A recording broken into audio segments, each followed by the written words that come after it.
The Center for Public Policy and Governance is one of the new initiatives in our institute. This CPPG is primarily geared towards exploring the links between the field of management and public policy. The center has objective of generating and leading intellectual capital to inform public policy formulation and governance in India and emerging economies. The center aims to generate awareness among the student community by providing a platform to discuss and analyze public policies. It will serve as a platform for academics from all over the country and beyond, policymakers and others interested in the public policy and governance to interact and initiate a dialogue. So I take this opportunity to welcome all of you to this book release cum discussion event. We are grateful to all for taking time out from their busy schedule and joining this online event. The book is unveiled here is titled as The Macroeconomic Policy in India Since the Global Financial Crisis, Trends, Policies and Challenges in Economic Revival Post-COVID. The principal author of this book is Professor Sebastian Morris. Other contributing authors are Professor Sovesh Agarwala and Professor Ajay Pandey of Indian Institute of Management, Ahmedabad, and Professor Astha Agarwala of the Adani Institute of Infrastructure Management, Ahmedabad. This book is a valuable contribution to existing debates and public policy deliberations happening on this subject. It highlights the need to contextualize the standard approaches to macroeconomic policy by recognizing the relationship between reforms and potential output. It emphasizes the fact that reform initiatives and demand management must be matched. The book points out that the onus of high growth is on the monetary as well as fiscal policy, since the short run has to be consistent with the potential that is created by reforms and structural changes. This book concludes that the policies that remove biases against the rapid growth in manufacturing and exports would be a crucial aspect going forward. We are privileged to have with us a very distinguished speaker for the keynote address and two very renowned academicians as discussions for today's book release cum discussion event. Dr. Montek Ahluwalia has kindly agreed to be the keynote speaker. Professor Sudipto Mundle and Professor Nagaraj are the two discussants, and we are indebted to Dr. Ahluwalia, Professor Mundle, Professor Nagaraj for positively responding to our call to join this meeting. I just give a brief outline of the flow of this event. Introductory remarks by Professor Ajit Parulekar, Director, Goa Institute of Management. Then keynote address by Dr. Montek Ahluwalia. That will be followed by two discussions by Professor Sudipto Mundle and Professor Nagaraj. Then there will be rejoinder by Professor Sebastian Morris, the principal author of this book, and there will be a round table involving Dr. Ahluwalia, Dr. Mundle, Professor Nagaraj, and Professor Morris. And then there will be an open session. Questions from the audience would be invited. Questions and comments from the audience would be invited.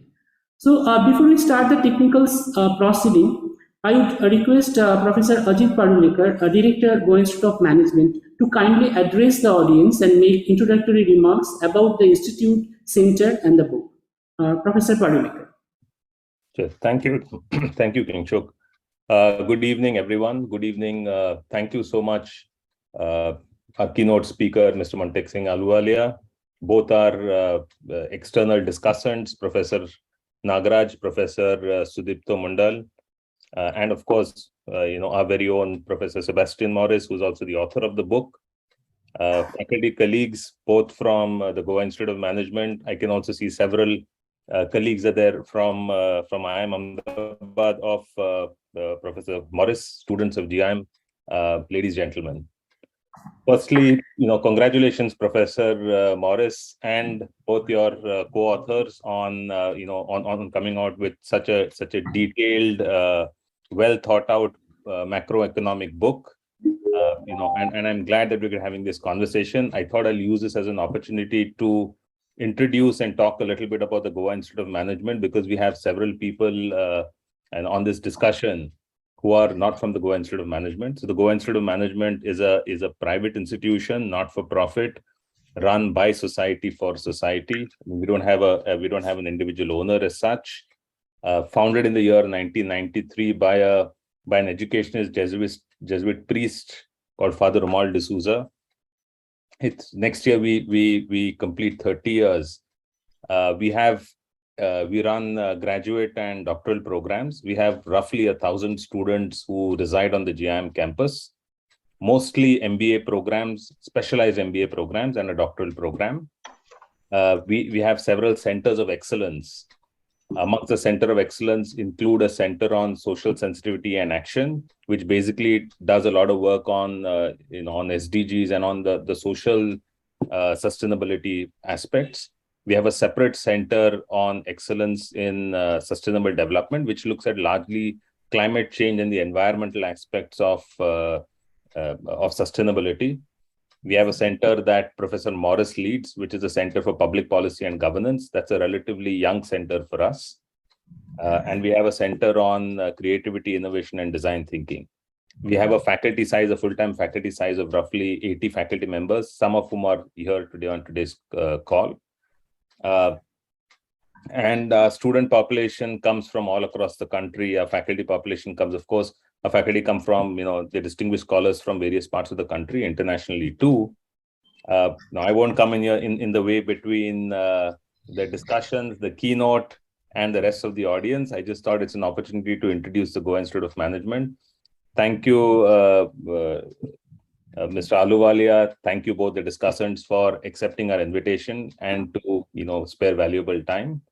And thank you to all the participants who've come from different institutions to be part of this conversation. Congratulations once again, Professor Morris, on publication of the book. And Kingshuk, back to you. Thank you, sir. Thanks a lot, Professor Ajit Parulekar, for your introductory address and insightful comments.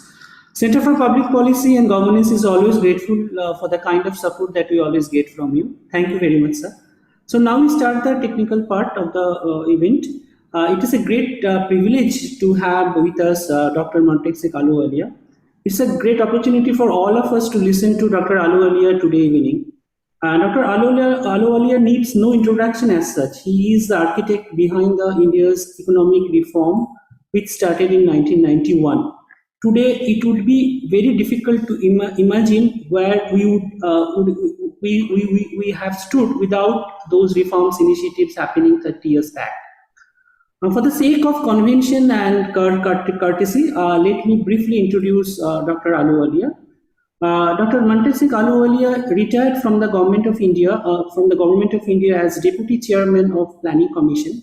Earlier, he was the Finance Secretary, also the Director on the Board of the IMF, Division Chief of the World Bank, and Secretary Department of Economic Affairs, among many senior positions that he held.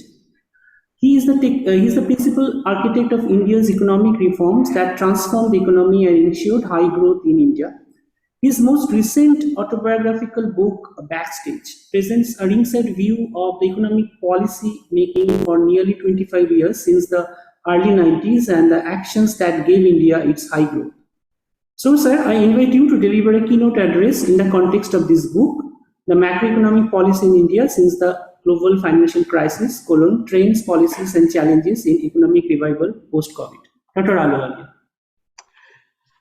Thank you very much, Mr. Nag. Thank you. It's a great honor and indeed a privilege, actually, to speak on this occasion. And I must say that when I first heard that the Goa Institute of Management was inviting me, I sort of promptly said I must accept because I always liked visiting Goa. It was some disappointment, I must confess, that when I discovered this is only a virtual invitation, but that doesn't matter. The subject that you're asking me to speak on is really of great interest to me. I have known Professor Sebastian Morris's work for a long time. And when I was in government, I used to carefully look at what he writes, generally because he was a powerful critic of many of the silly things that governments often do. And so we need to know what people actually think. And this book is really, in my view, a very, very timely output. It's not a book for the general reader. I mean, unfortunately, many things now are discussed by people in what is called the University of WhatsApp, which has on every subject can give you a half-a-minute tutorial. This is a different kind of book. This is a book for serious people who want to address serious issues. And therefore it's analytical, and it uses reasonably rigorous kind of statistical and econometric techniques to reach a conclusion. But at the same time, it picks up issues that are effectively controversial, and therefore people should know about them. And what is good is that it looks back. It looks back on these issues rather than join issue with something that's currently being discussed. Because whenever something is currently discussed, it's very difficult for anyone to take an objective look at it. So as I read the book, I mean, I saw that there is an underlying narrative in the book, which I liked. And the underlying narrative is that the great liberalization, it's a wonderful way of describing what happened in 1991.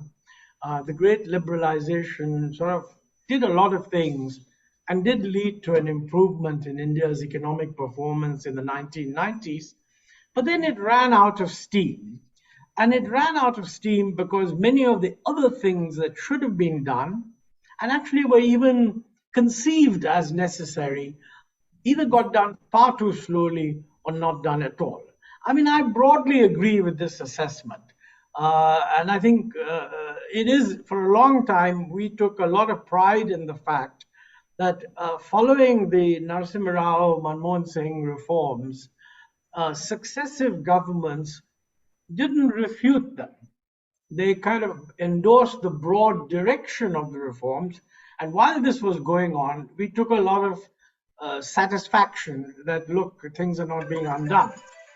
But it's certainly true that what happened was broad direction was continued, but it was far too slow. Let me just give you some examples just to prove the point that I think is implicit in what Professor Sebastian Morris says. I mean, first of all, it took a very long time to eliminate quantitative restrictions on imports, which was a very important part of the whole thing. And as a matter of fact, QRs, or import licenses for consumer goods, were not got rid of until 2001. So really, for the first 10 years of the economic reforms, the signal given was that consumer goods will still remain subject to licensing, which was a contradiction of what the logic of the reforms was. Small-scale reservations, which prevented our industries from becoming competitive in export markets. Small-scale reservations were only removed very gradually, and I think the last of them we got rid of only in 2014. Now, that's an absurdly slow pace at which things are happening. We certainly didn't move fast enough to align import duties with East Asia, which was a declared objective of the reform, and we moved in that direction. More recently, we've reversed it. But, frankly, I think if it had been done within 5 or 6 years, perhaps the danger of the reversal wouldn't have been there, but that's an important point. And on many areas like labor reforms and privatization of the PSUs, I mean, the pace of change is pretty glacial. So while it's great to call it the great liberalization, I think it's important to recognize that somehow everything that needed to be done didn't get done. Now, what the book does is that it describes what it calls the tiger years between 2003 to about 2008, the great financial crisis, and the economy did exceptionally well. And then it focuses on what happened after that. So if you like, the post-GFC is really UPA 2. And then thereafter, you have UPA 1. I mean, you have Modi 1 and then Modi 2. You can say Modi 1 is pre-COVID, Modi 2 is post-COVID. And it identifies several issues that came up in this context. Now, I'm not going to discuss each of those issues, but what I want to do is to identify a few of them just to show that I think this is exactly the sort of analysis that we should do, and that I hope that people looking at the Indian economy will work on this book. I mean, support it or criticize it if you like, but use a formal, some formal analytical method to prove a point. This is a very selective list of the many things the book covers, but in the 15 or so minutes that you've given me, it's not possible to cover more. So I just hope to give you a sample of what I think is most interesting. The first point on the policy after the GFC, Professor Morris approves of the fact that we use the fiscal deficit to stimulate the economy. But interestingly, I mean, for the first 2 years after the crisis, the economy actually grew quite rapidly, 8+%. And then after 2010, it sort of slowed down. Now, interestingly, many of us attributed the slowdown to what we called policy paralysis, even in government. I mean, I was in the Planning Commission at the time, and we, in our analysis of the last plan, we had said that, look, investment is going down because investors sense that there is a lack of, we didn't use the word policy paralysis in the end because it's a sensitive kind of thing, but we clearly indicated there was some problem. Interestingly, Professor Morris thinks that that is overdone.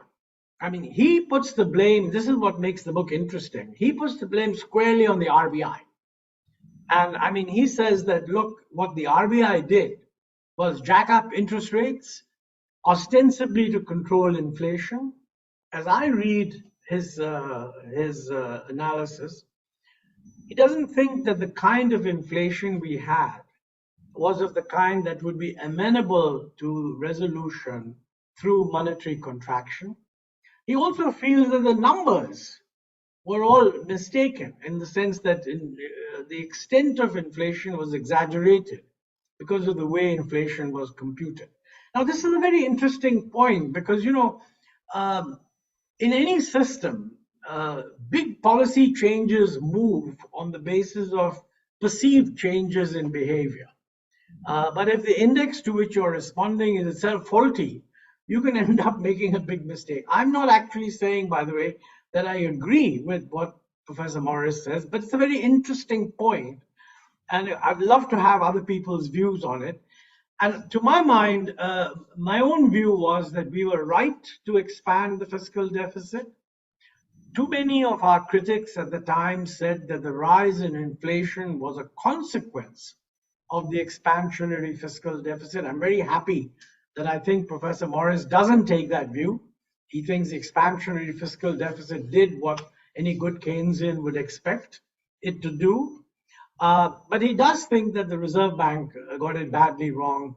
And I think one of the interesting points he makes is that, sometime around 2013, when you had the taper tantrum, when Bernanke's statements caused a lot of nervousness in capital markets, international capital markets, obviously interest rates had to go up. But he points out that this was normalized very quickly. And if the initial increase in interest rates was justified by the movements of external capital flows, that should have been reversed quite quickly. He feels it was not reversed quite quickly. And probably I think he mentioned somewhere a sort of ideological baggage. And somewhere in the back of his mind, I think, is the perception that whenever there's this mechanical thing that central bank governors have, that whenever you have an inflation, then you must squeeze monetary policy. And the RBI was doing that. He says that the change occurred only sometime towards the later part of 2017, where these two technocrats were replaced by a more practical bureaucrat. Now, usually in the public debate, there's a lot of criticism of my IAS colleagues for not being experts. Here you have a very interesting, solid endorsement of Shaktikant Das setting right what are described as ideologically motivated technocrats putting too much of a squeeze on monetary policy. I'm not going to mention the names, but those of you who are interested can certainly work out who the two governors he had in mind. So I think this is a challenging, to my mind, a challenging proposition, quite well argued. And I think in public debate, we need a lot more of this kind of thing, so that people can decide that simplistic rules of thumb don't actually hold. And simplistic rules of thumb in monetary and other macro policy is usually quite clear that if growth is booming and the fiscal deficit is high, then you better control both the fiscal deficit and maybe tighten up monetary policy. The problem is that you can have inflation high when growth is not high. Then you've got contrast signals.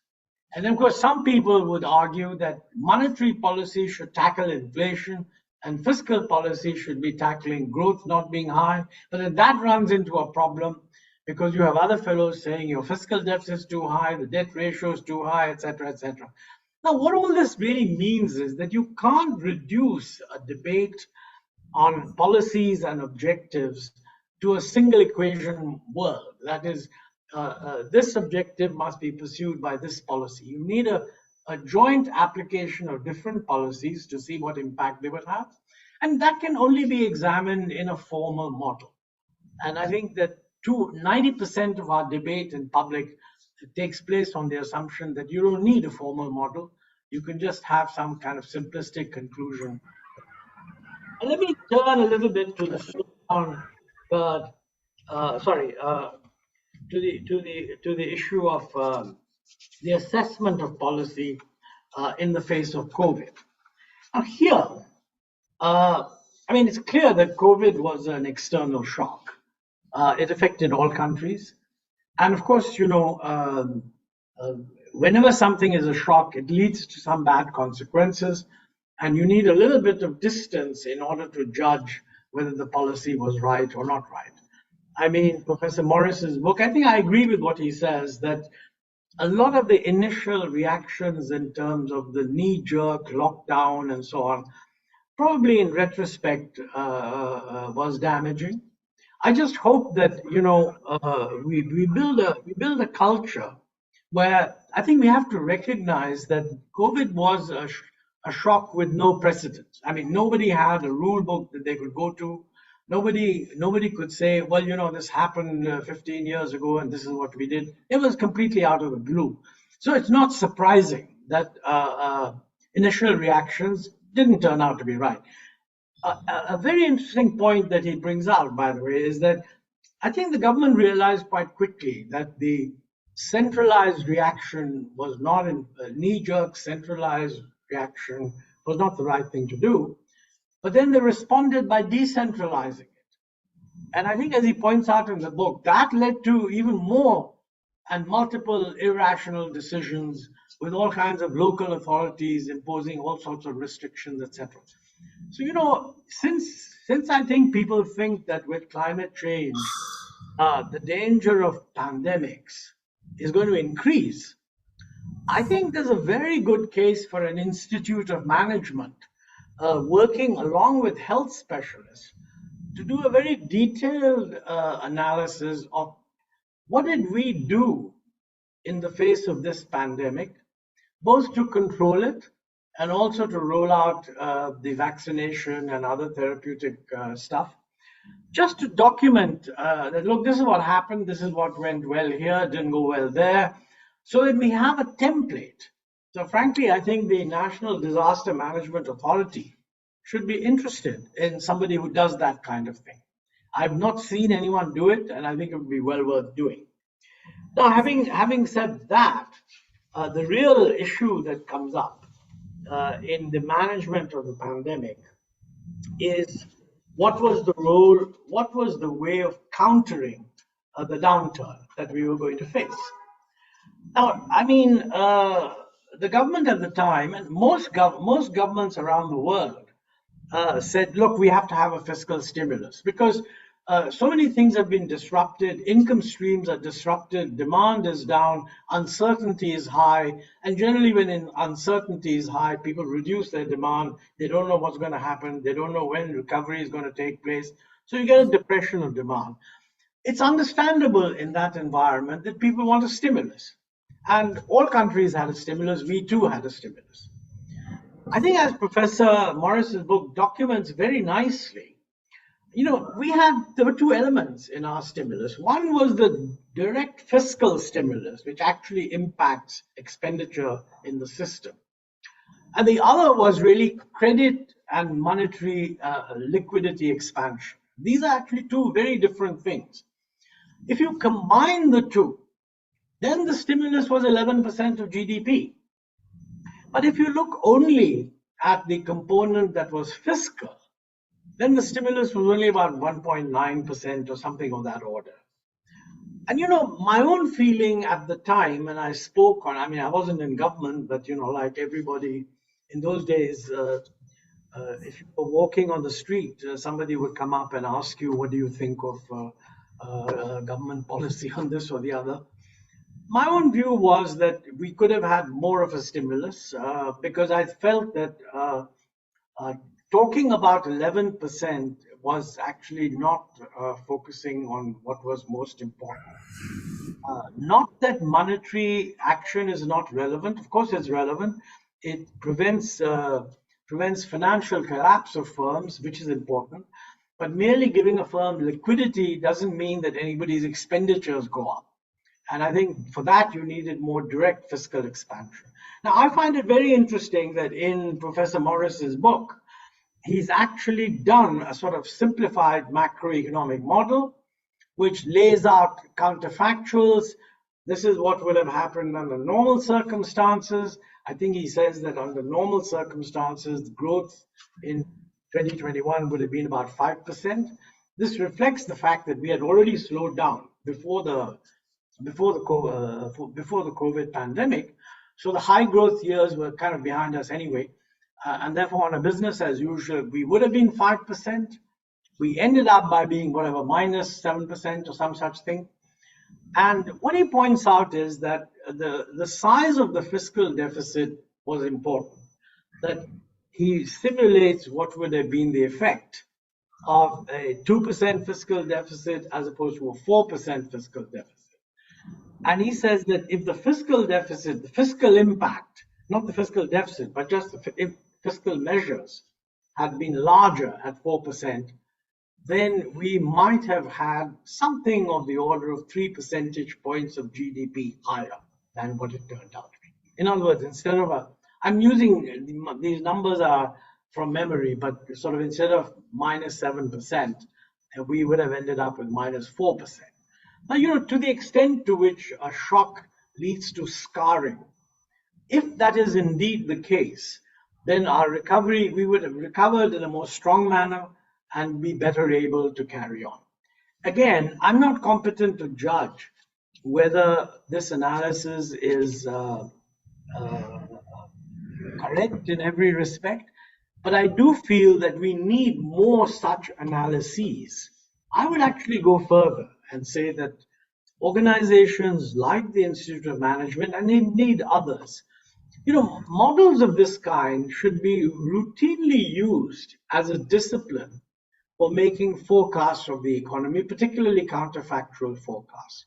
And I would urge you that you put it out in the public domain as Sebastian Morris et al. Model, which can be used you can make it behind a paywall if you like. It's a good idea to pay a little bit so that they can use it, and indicate the variables that people can play with. So people can generate different assumptions using different outcomes using different assumptions. When I was in the Planning Commission, I had made a suggestion. We were trying to do this. That it's a very bad idea to have a government model. The trouble with that is anybody intelligent enough to produce a model also knows that it has huge deficiencies. But the problem is once you call it a Planning Commission model, it becomes impossible to sort of keep it at a distant background. That's why what I said was that the Planning Commission should have a kind of hub and spoke relationship with 5 or 6 research institutions around the country, finance each of these to construct their own models. The models need not be of the same kind, but they ought to be the kind of models that can answer certain questions, like what would happen if there is a sudden drop in exports? What would happen if oil prices and food prices shoot up? What would happen if there's suddenly a domestic supply shock in one or the other sectors, etc.? And let people model these things, put the model out, so that those who want to argue that X or Y is a better way of responding to these shocks can actually use the model and, so to speak, play with it. So I would really say that, the model that you have, I think it's on page 146 of the book. I mean, it would be good to put it out in the public domain. Personally, I feel that on both these issues, was the Reserve Bank right in tightening up money supply the way they did? And should the fiscal deficit perhaps have been higher than it has ended up being? I mean, when I say fiscal deficit, I mean the fiscal stimulus. Fiscal deficit is a different thing. It's the outcome of everything else. Just the stimulus should have been higher. I think we can only have a debate based on some such model. Otherwise, quite frankly, if you're defending the government, you will say this is a wonderful thing, and anything else would have been a disaster. And if you're attacking the government, you will just say that you could have done better. But then nobody quite knows what it is that you're really arguing about. So I really feel that this is an important contribution. And I think the nice thing about the book is that it brings out in an easily understandable way the issues that are relevant. I think one of the most interesting points made in the book, which is actually currently also a subject of debate, is that there's a difference. I'm now talking about the external economy. Professor Morris takes the view, and I agree with him, that there are no successful development stories that are based entirely on domestic demand. This, by the way, is also a controversial subject, issue. I just happen to agree with him. But there are people who would say, no, we can have a completely self-reliant, dependent only on domestic demand. After all, we are a big economy, etc. It's certainly true that if you're a big economy, then export to GDP ratio doesn't have to be very high. And if you're a small economy, it has to be very high. But that doesn't mean that exports are not important. And I agree with what he says that, it would be a measure of our success, how much we are actually succeeding in export. There's no doubt about that.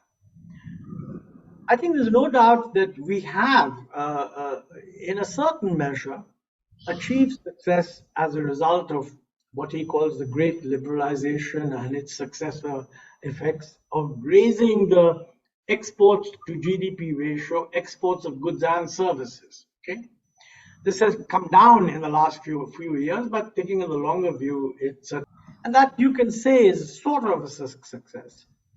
But I don't think we've done nearly as well as we should have, and most of all, we have not achieved what, frankly, we all thought was possible, which was a stimulation of manufacturing in order by as it were tackling getting a larger space in world demand. And you see that today that Bangladesh and Vietnam have done a lot better than we have. So the issue is very relevant. And I think there Professor Morris makes a very important point, because he says that policy focused on liberalization rather than what he calls export-led growth. In other words, there is a liberalization regime approach which simply says that, look, import substitution is not the way to go. It has all kinds of problems. We don't want to go down that route. We should have lower duties. All of that is relevant, and it was there, but that's one thing. But what he's saying is that by itself is not going to give you the success that you want on a better export performance. For that, you need something called export-led growth. Now, I mean, that is currently a great subject of debate.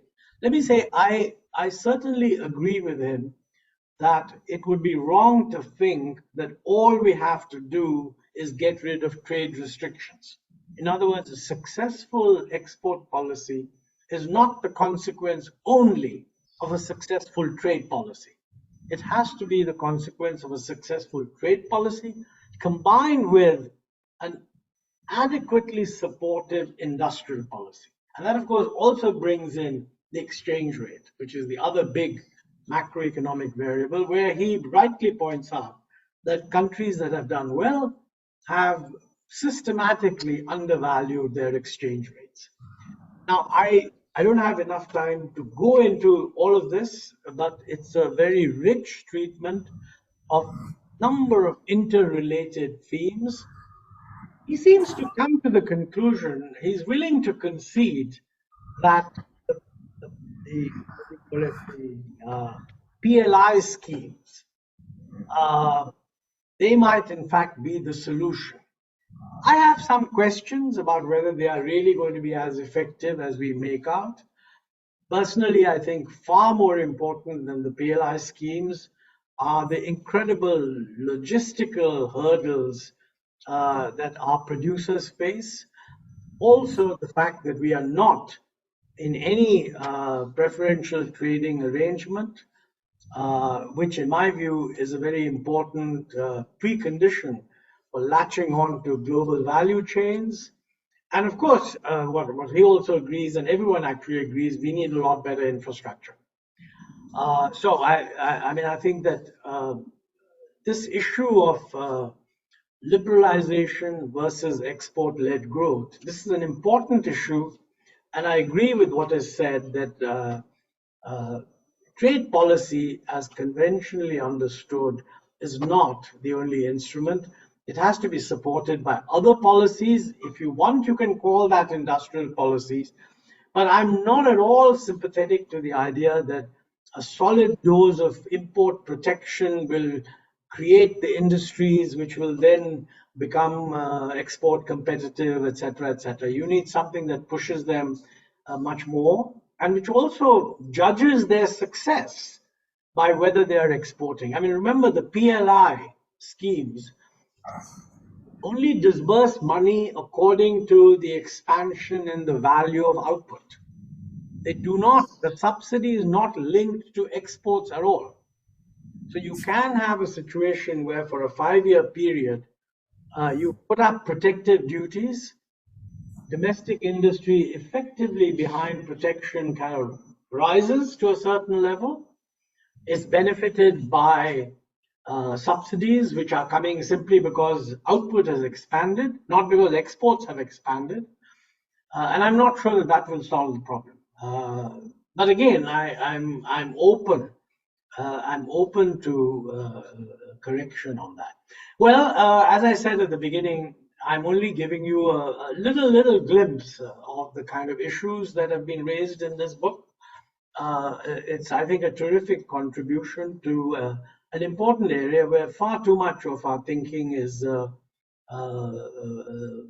guided by op-eds in newspapers, which are only kind of a little glimpse rather than getting into this in a hard kind of way. And I hope that the students at your institute and others will pursue some of these issues and perhaps expand our understanding of them. So with those words, thank you very much for asking me to launch this book. Maybe I should hold it up so everybody can see it. Yes, please hold it up. So Professor Morris, you can also hold it up. Okay. Thank you very much, sir, for your very insightful comments on the books, on the various aspects of the books. We'll get back to you when we'll discuss among ourselves and with the audience also. So now I move to Professor Sudipto Mundle for first round of discussion. Professor Mundle is presently the chairman, Center for Development Studies. He worked as a non-resident senior fellow at NCAER. Earlier, he was a professor emeritus at the National Institute of Public Finance and Policy, New Delhi. He was also a member of the 14th Finance Commission and erstwhile Monetary Policy Advisory Committee of the RBI and the National Statistics Commission, where he also acted as a chairman. He spent much of his career at the Asian Development Bank, Manila, from where he retired as director in the Strategy and Policy Department in 2008. His research interest includes development economics, macroeconomic policy, modeling, public expenditure policy, and governance.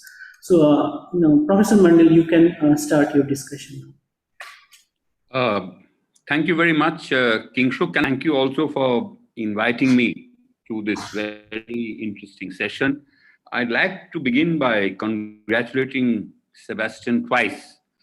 First, for I didn't know that he had moved to the Goa Institute of Management as its head, and I think that's a great move. I'm very pleased to hear that. And also, of course, for the production and publication of this book. I think the book, as you would have gathered from Montek's initial keynote address, does a number of things. I think at a conceptual level, it is a critique of what is often called the neo-Keynesian and the rational expectations type of framework for thinking about macroeconomic issues, and which fell into disrepute following what, again, Sebastian described as the great financial crisis. By contrasting that with a different framework of his own, a somewhat heterodox approach, he then uses his approach, I think, to interpret what has happened in the Indian economy, particularly since the great financial crisis, but in fact, really going back to the 1991 great liberalization, as he has called it, and as Montek also mentioned. So there's that, and then it's not just an interpretation, but a very rigorous attempt to test all this quantitatively, evidence-based, based on models, based on statistical econometric analysis, and so on. So this is really, a monumental piece of work, not meant for the reader, but for serious students of the Indian economy and policymakers and so on. But of course, the flip side of that, all this is in one volume, so it is a very dense book.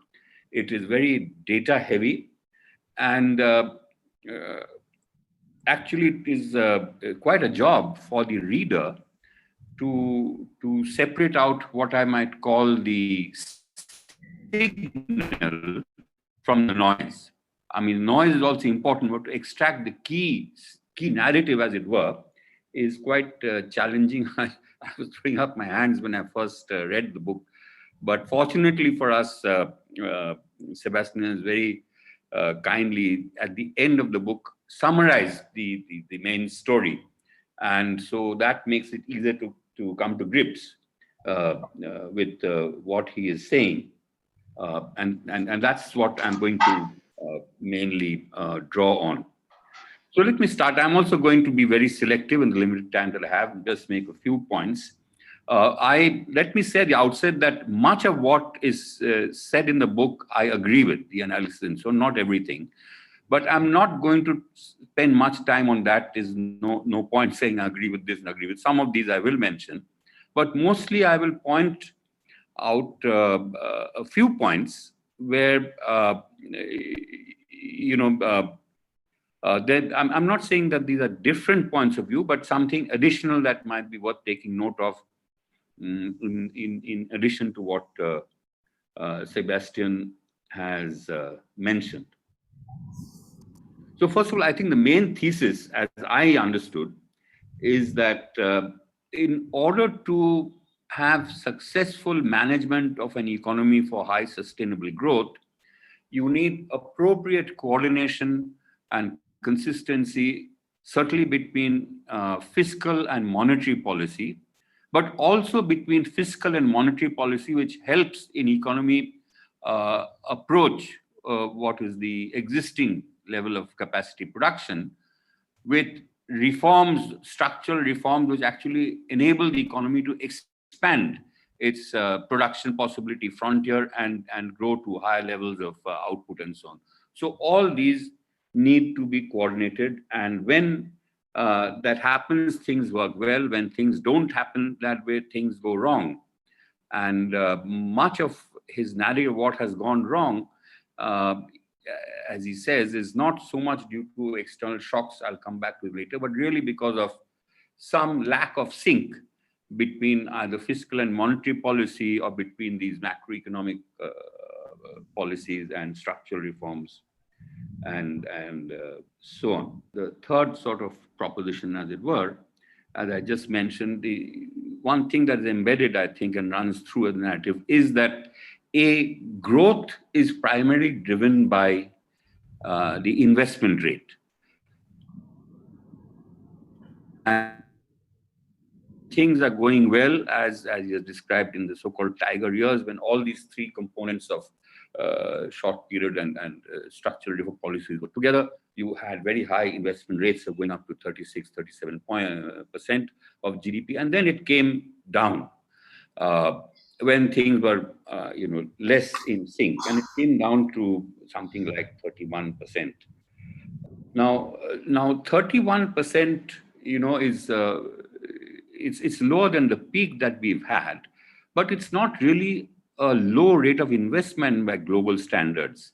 And barring the East Asian economies, where I think 40% of GDP investment rates are not unusual, I think a 31% investment rate is really not that bad. The other point I wanted to make is that while a lot of the narrative can be based on lack of sync between our own policies, it has to be recognized, I think, that the great financial crisis itself, to the extent it affected us, was, of course, an imported effect. It was a shock, external shock.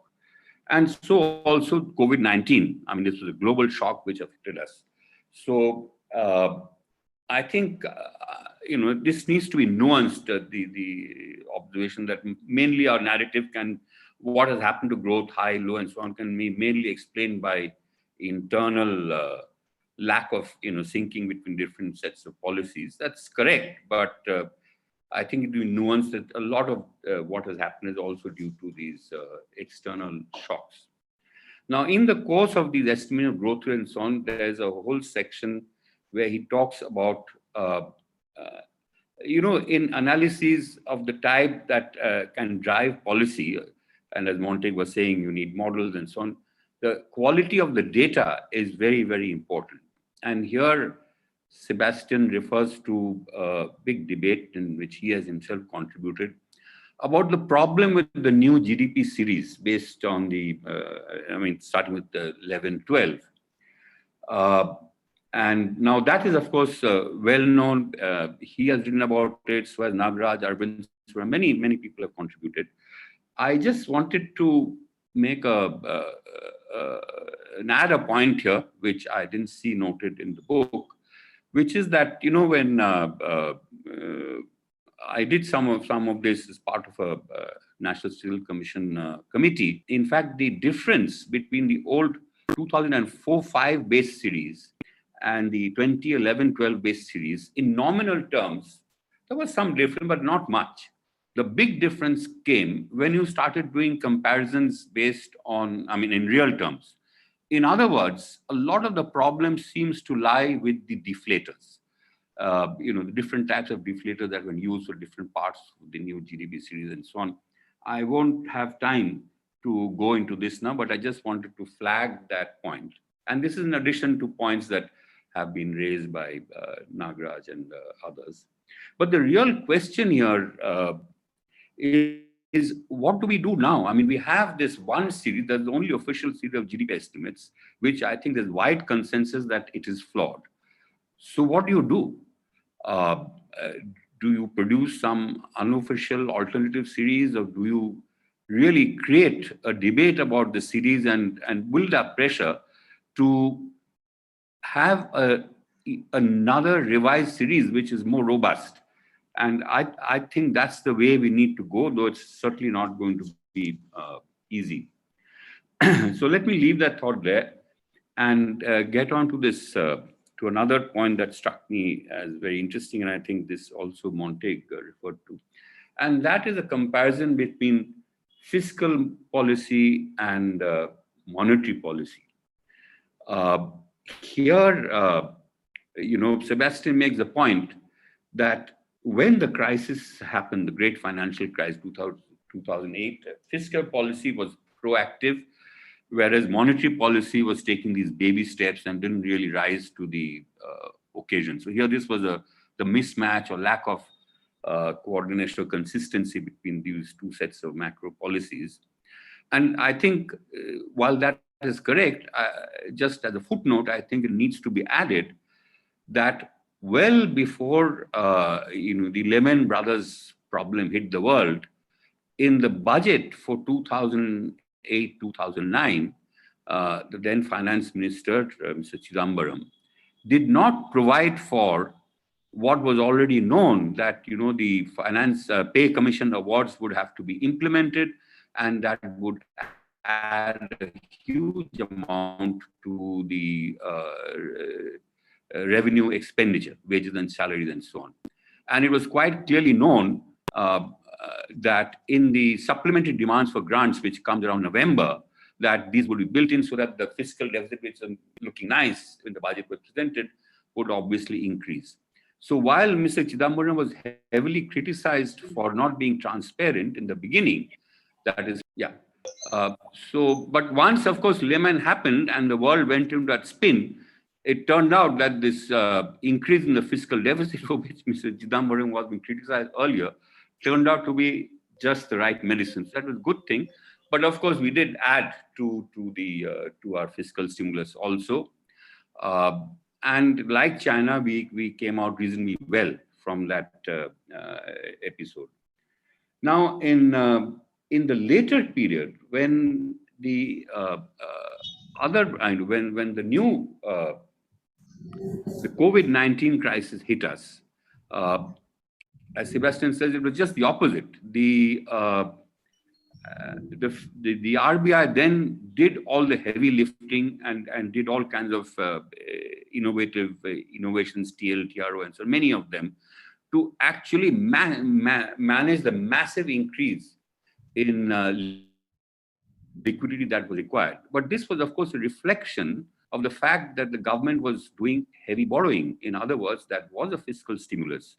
The point I want to make here is that partly because there was this hype and publicity about what was called the stimulus package, the 11% of GDP or whatever it was, most of which was actually not a fiscal stimulus at all. It was really on, it was enabling, credit guarantees and so on. And that took away the narrative. It really stole the narrative from what was actually going on, and which is that the fiscal deficit went up from 5.6% to 9.2%.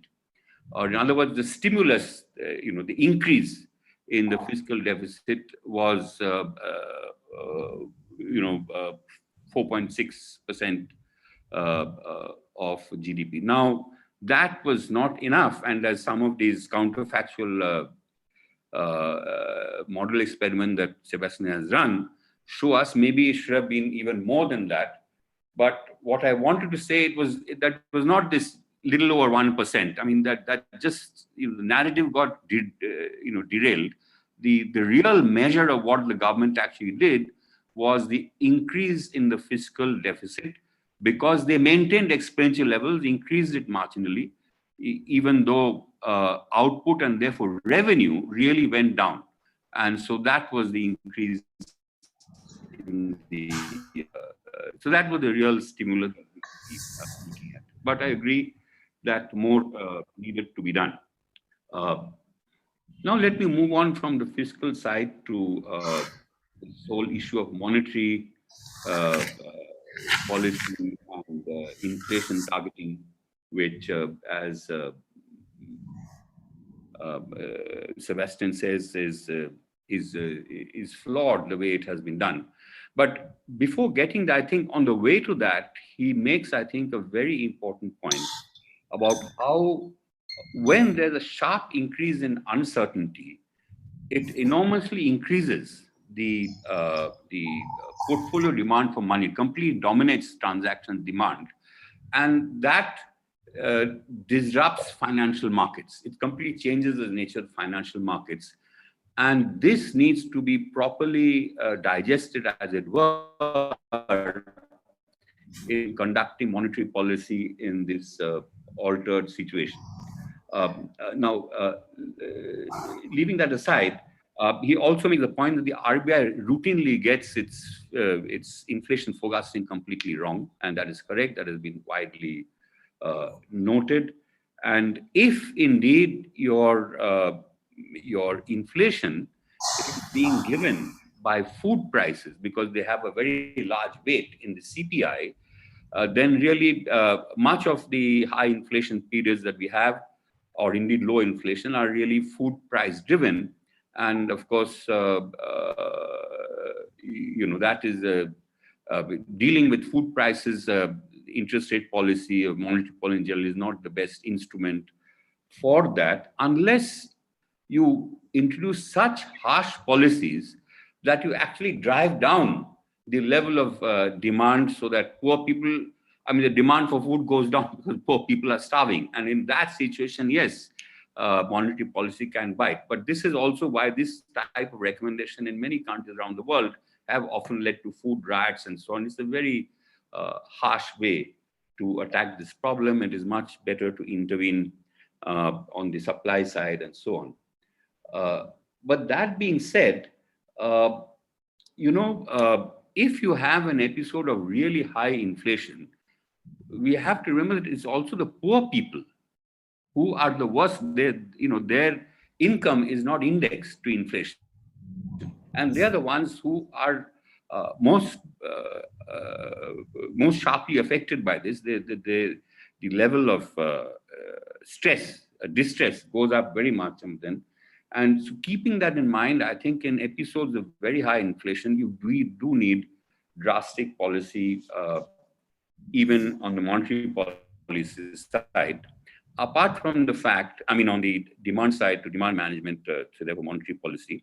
But apart from the fact that even food inflation actually spreads to core inflation, partly through the wage push. Obviously, when real wages go down, there's a demand for raising those wages, and also through the anchoring of inflation expectations. Now, I know Sebastian's view is that actually he has done an exercise to try and show that really inflationary expectations have not really played much of a role.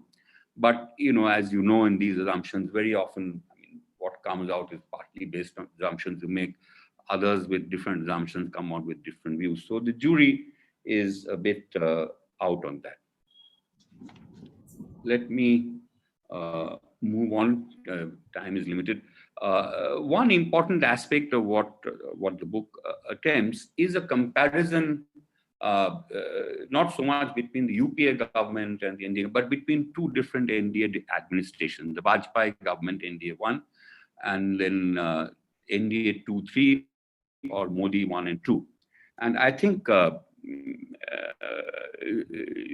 Professor Sebastian is making the point that while in the first phase, this was the Vajpayee government building on what had already been done with the 1991 Great Liberalization, and buying into that, again, as Montek mentioned, and building on that, this huge infrastructure investment program of the Golden Quadrilateral and the Pradhan Mantri Gram Sajak Yojana, which in my view is really one of the most valuable infrastructure program we've had, and it's still continuing, and so on.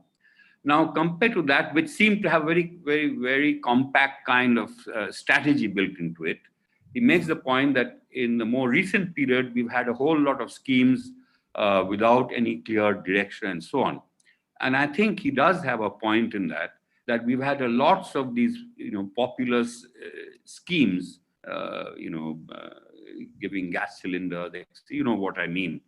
However, there have been which, by the way, have very little impact in terms of actual impact, influence economic growth and so on. But there have been, I think, some very solid policy moves, or even you might call them reform. One is, of course, the GST. Despite all its flaws and so on, I think the biggest reform that we've had since the 91 liberalization package was the GST, on the fiscal side, tax reform, and that, of course, there's room for improvement. It came out in a very ill-prepared way and so on, but it was a major move, I think, of the Modi government. Second, I think this push towards digitization. I have a feeling that more of this is happening than we all realize, because we are in the middle of it. We don't see it. That distance is not yet there to let us see objectively what has been the impact, and we probably haven't seen most of it. But my sense is that this is again a very major initiative of this government, which is going to have far-reaching impact. Finally, of course, this, even though you don't have something like the golden quadrilateral, I think it is in the DNA of this government to push infrastructure, and they are doing it. The highway development program, the expansion of railways, ports, and so on. I think there is a genuine push to infrastructure. So it is the old, if you will, the Vajpayee priority, but in a different way. But I think that is continuing. The numbers will tell you that if you look at the budget numbers and so on. So that again is a very solid thing. And finally, I think there's a genuine push to move towards environmentally sustainable growth, green technology, solar, green hydrogen, and so on. And it is attracting a lot of investments. I mean, all these new technologies and the new kind of capital requirements do give a push to investment, and that's beginning, I think. So there are some of these positive things which are not directionless in this government. I have just a couple more quick points. First, I have mentioned the GST, but I just wanted to say, Professor Sebastian makes the point that because this is a consumption tax, not a production tax, and therefore it has penalized the producing states, and future finance commissions should take this into account and so on. First of all, there's an institutional problem we have there between the finance commissions and the GST council and so on, of how to match their jurisdiction. So that's a whole different institutional issue that I'm not going into. But the important point I would like to make is that the major producing states like Gujarat, like Maharashtra, like Tamil Nadu, these are all major consuming states because these are high income states. So the net impact of moving from a production-based, excise duties and sales tax and so on to a consumption tax type economy, the net impact of it is not obvious. And of course, you can work out your revenue neutral rates, but again, these are based on assumptions. I think Professor Sebastian comes up with a 28% rate. If I remember correctly, Arvind Subramanian worked out a rate of 18% when he was still in the government, and a lot of the actual policy making was around that. So it's a difficult game. I mean, you make different assumptions, you'll get different results. But what can be done now that we had this for a few years, is to see so-called producing states have fared compared to what are purely the consuming states before and after the GST was introduced, and that would sort of resolve this question once and for all. Finally, I want to make the point about going forward. I think again, as I think Montek mentioned, Professor Sebastian thinks that the PLI and other things related to that, like having an appropriate exchange policy and so on, is a good way forward to move from a liberal economy to an export-led economy. Though of course the PLI is not really an export-led scheme.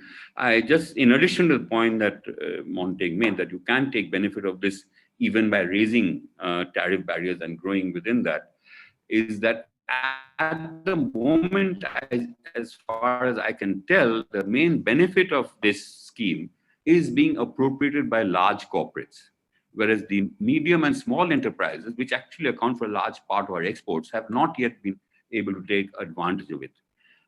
The other point is that apart from undervaluing exchange, which is a very powerful policy for growing your exports, as the East Asian economies have shown us, and this has been a staple of more recently of Chinese policy.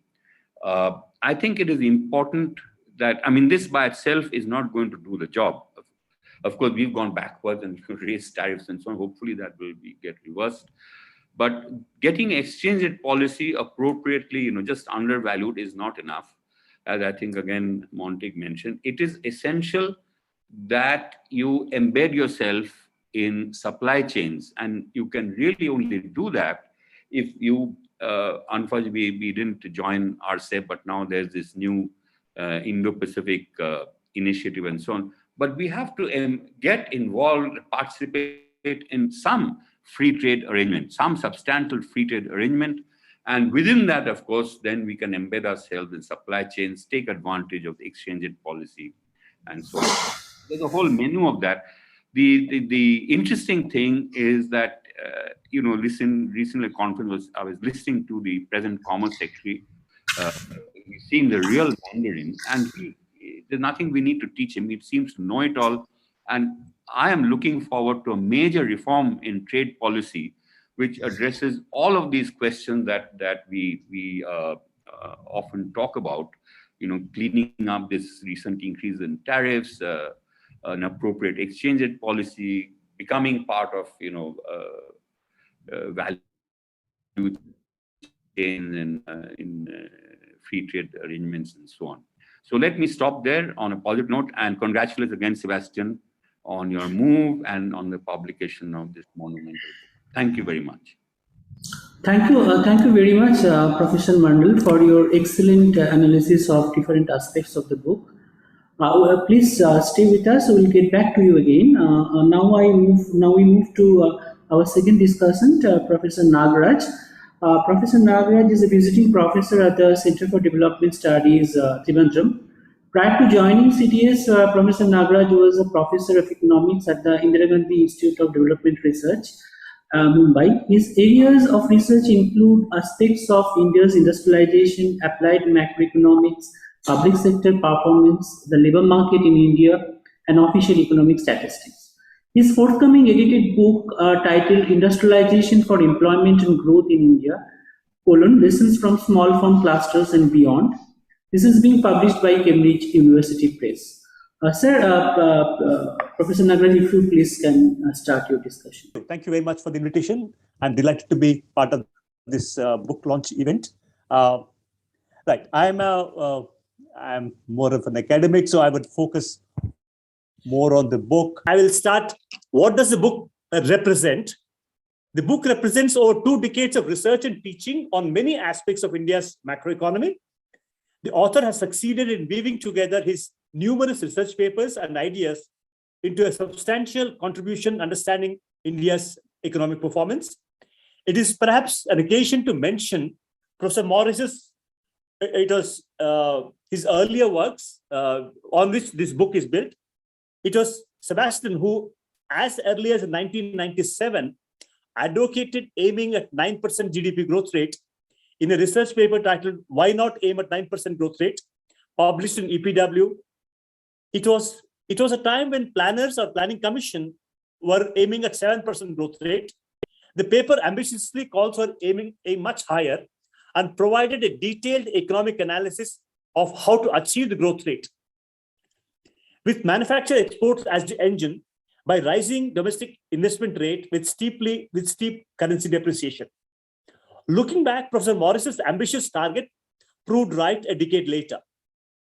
On the back of the stepped up investment rate, though based on outsourcing as the engine, not manufacturing. In other words, what Dr. Morris advocated in 1997 came true a decade later in terms of India's growth rate, though not based on manufacturing, but based on IT outsourcing. So I think, to be fair, I think Dr. Morris should be credited for his very, I would say, far-sighted idea that why not grow at 9%. I think that's something for which Dr. Morris needs to be credited. Author's other significant contribution was to estimate the alternative GDP growth rate for 2010s. Other person who has done is Dr. Arvind Subramaniam, using projection model of quarterly GDP data. What are the strengths of the book? As I could read, I mean, I have not read the full book. It's a very detailed technical book. Departing from the academic mainstream economics, away from the standard New Keynesian economics, or and following policy macro. As you know, today there are two kinds of macros. There is one of the academic macro and the policy macro. So this book follows more of the policy macro, and the book implicitly follows demand-side explanations for growth and inflation. The book also consciously keeps the East Asian growth experience in the background to assess India's success and failures. So in this sense, the book seems to combine a macroeconomic analysis with development discourse at an aggregate level. So I think that's an important point. It just doesn't talk about inflation, monetary policy and fiscal policy, but goes much beyond that.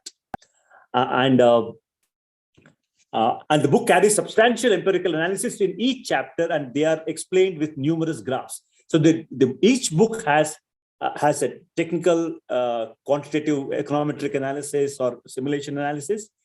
Plus, he has graphs to explain the results. I think that way, I think the book should be more easily accessible to a larger audience. Okay. As I said, one strong point of the book is a critique of the monetary policy, about which the earlier speakers have already mentioned. But other I would say strong point of the book is about manufacturing sector. And again, this is a kind of a accumulation of earlier writings of the author. The book's strengths are detailed analysis and critique of monetary policy and a disaggregated analysis of the manufacturing sector. I would focus on the manufacturing sector given my comparative advantage. The book shows that manufacturing sector has broadly followed the growth path of the GDP. Such an association is found because manufacturing sector performance is largely influenced by monetary and fiscal policies. The book contains, I quote, demand management policies are primarily reflected in the performance of manufacturing in the short run, and quote unquote reforms and structural measures that improve capacity of manufacturing in the longer run. I mean, this is the demand, the monetary policy and fiscal policy affect demand in the short run, and the reforms affect the supply side policies in the long run. The chapter on manufacturing draws on rich literature on India's competitiveness of some capital good industries in the 1980s, and how many of the advantages India had accumulated were frittered away after the liberalization in the 1990s. The chapter has detailed industry-specific analysis of such policies. For the poor performance during the last decade, the book lays blame on the adverse policy environment, such as low tariffs, overvalued exchange rates.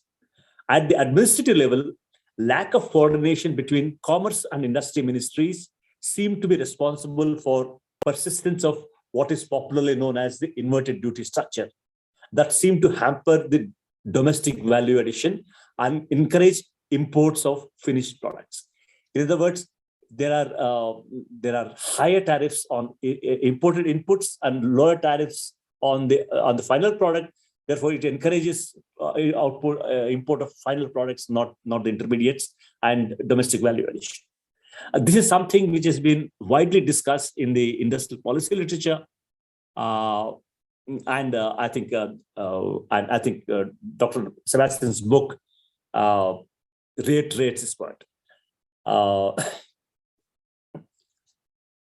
Right. The book is nevertheless highly appreciative of Niti Aayog's PLI scheme to boost the manufacturing sector. In fact, PLI scheme has been introduced essentially to promote domestic manufacture of capital and intermediate goods, which are for which India has become an import-dependent economy.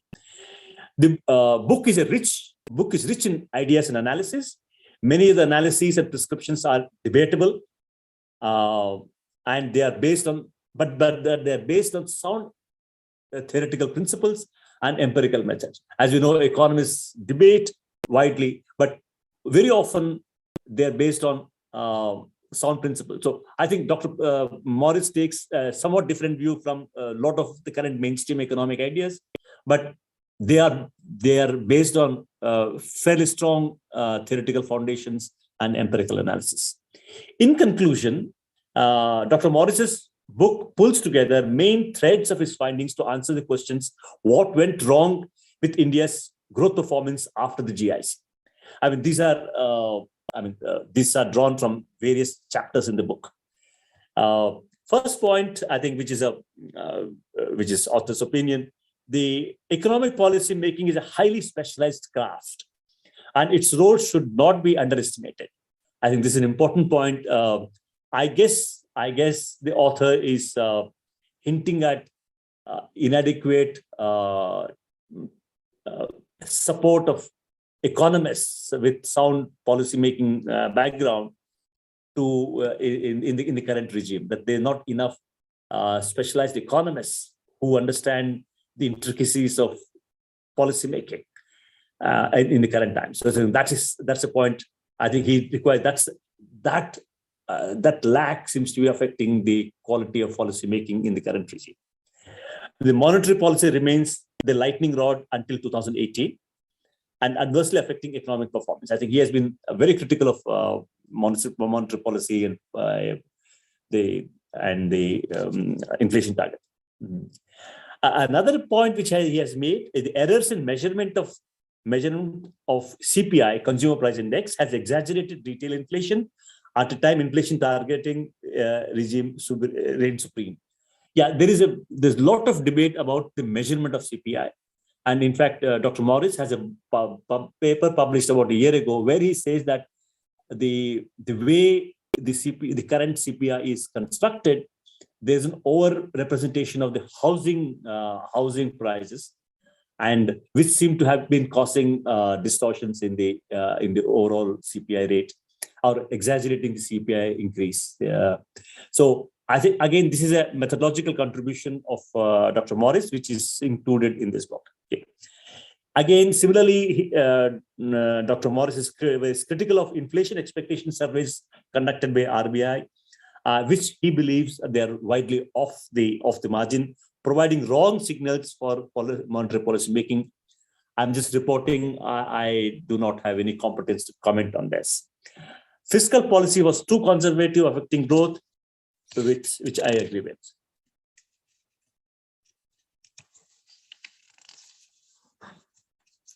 Yeah. Overall, the book is a welcome addition to growing literature on India's aggregate economic performance. It's critical of many policies, especially of the monetary policy until 2018. The book is quite appreciative of the PLI scheme of the Niti Aayog to boost capital and intermediate goods industries. One may agree or disagree with Professor Morris. I think we have been in this profession and agreed or disagreed very often.